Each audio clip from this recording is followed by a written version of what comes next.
સ્વાગત છે। આજે તારીખ 3 ઓક્ટોબર 2024 ને ગુરુવાર। જોઈએ આજના હવામાન સમાચાર। તે પહેલા ચેનલમાં નવા હો તો ચેનલને સબસ્ક્રાઇબ કરી લેજો। આજથી રાજ્યમાં નવરાત્રિના તહેવારની શરૂઆત થઈ ગઈ છે, ત્યારે બધા મિત્રોને નવરાત્રિની શુભકામનાઓ। હવામાન વિભાગ દ્વારા રાજ્યમાં નવરાત્રિ દરમિયાન પણ વરસાદની આગાહી કરવામાં આવી છે, જેમાં રાજ્યમાં છૂટા છવાયા વિસ્તારોમાં હળવાથી મધ્યમ વરસાદની સંભાવના છે, તેમજ રાજ્યમાં વાદળછાયા વાતાવરણ સાથે ગરમીનું પ્રમાણ પણ વધી રહ્યું છે। તો અમદાવાદમાં 30 ડિગ્રી તાપમાન રહેવાની સંભાવના છે, તો 2 થી 3 દિવસ બાદ તાપમાનમાં વધારો થવાની પણ સંભાવના છે।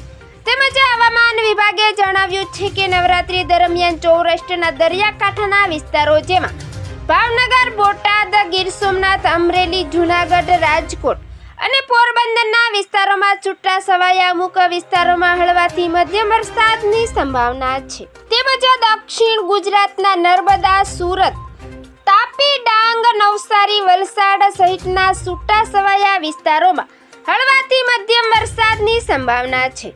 તેમજ ઉત્તર ગુજરાત અને મધ્ય ગુજરાતના અમુક વિસ્તારોમાં સામાન્ય વરસાદની પણ સંભાવના છે।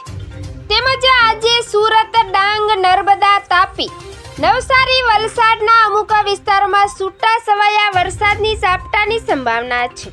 તેમજ સૌરાષ્ટ્રના ભાવનગર, અમરેલી, ગીર સોમનાથ, પોરબંદર અને રાજકોટ સહિત દરિયાકાંઠાના વિસ્તારોમાં આજે હળવાથી મધ્યમ વરસાદની સંભાવના છે। તેમજ આજે બપોર બાદ વાદળછાયા વાતાવરણ સાથે ગરમીનું પ્રમાણ થોડું વધુ જોવા મળશે। તેમજ બપોર બાદ હળવાથી મધ્યમ વરસાદની પણ સંભાવના છે। તેમજ ગઈકાલે અમરેલી, બગસરામાં ધોધમાર વરસાદ વરસ્યો છે। તેમજ બગસરા સહિત આસપાસના ગ્રામ્ય વિસ્તારોમાં પણ ગઈકાલે વરસાદ નોંધાયો છે। તેમજ ગઈકાલે 24 કલાક દરમિયાન રાજ્યના 14 તાલુકામાં વરસાદ નોંધાયો છે, જેમાં 4 તાલુકામાં 1 ઇંચથી વધુ વરસાદ વરસ્યો છે, જ્યારે અન્ય તાલુકામાં 1 ઇંચ જેટલો વરસાદ નોંધાયો છે। તો મિત્રો, ફરી મળીશું નવી અપડેટમાં। જોતા રહેજો ખેડૂત ઉત્સવ ચેનલ।